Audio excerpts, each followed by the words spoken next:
Welcome back to 340 Paddler, and today I want to discuss Plan B.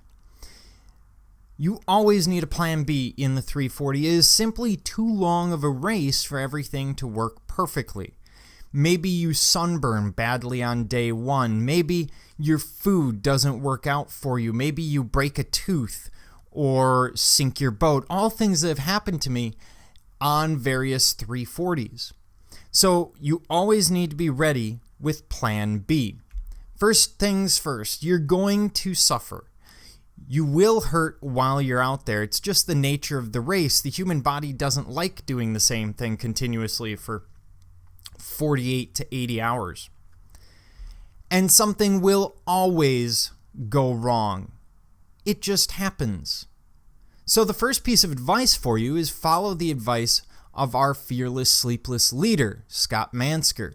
Go as the way opens. Just go with the flow. And I want to discuss a few different possibilities, ways you can handle some of the more common crises that happen on the 340. First, food.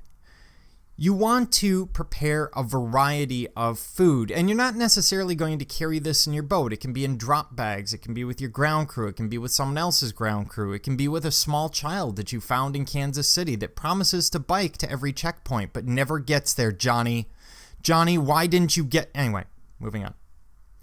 So you want to prepare a variety of foods and ultimately be flexible. You may want to eat a lot of healthy, good foods and grains and sugars and all of that good stuff, but it's also possible by Jeff City you're begging for a cheeseburger. So be prepared to send your ground crew out because you've been fantasizing over a Subway sub. Next, the weather. The weather is always a factor. Every year I've done the 340 from 2012 through 2016 has had issues with weather. It could be heat, it could be fog, it could be storms, it could be rain, it could be flood, it could be frogs. You never know. So what do? Well, you need to be ready. In terms of storms or a cold front like we had one year where hypothermia starts to become an issue, you need to be prepared for that. Think about that. Bring the space blanket. Bring some things in the boat, small things that will at least get you through the storm with a relative sense of comfort. And while you're at it, take a nap. There's nothing else to do. If you're not paddling, you should probably be sleeping. Fog. Fog has been an issue in many of the 340s. Again, stop, pull off, maybe get some rest. Now, you also have the issue of physical injuries, sometimes blisters, pulled muscles, etc. And these can cover things such as the boat or, injuries to the boat or injuries to yourself. In most cases, the best thing to do is step back for a minute. In the case of physical injury, probably take a rest.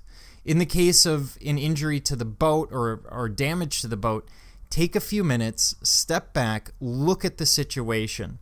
You don't want to make a rush decision. You want to make sure that you're thinking clearly and that you're making the proper decision.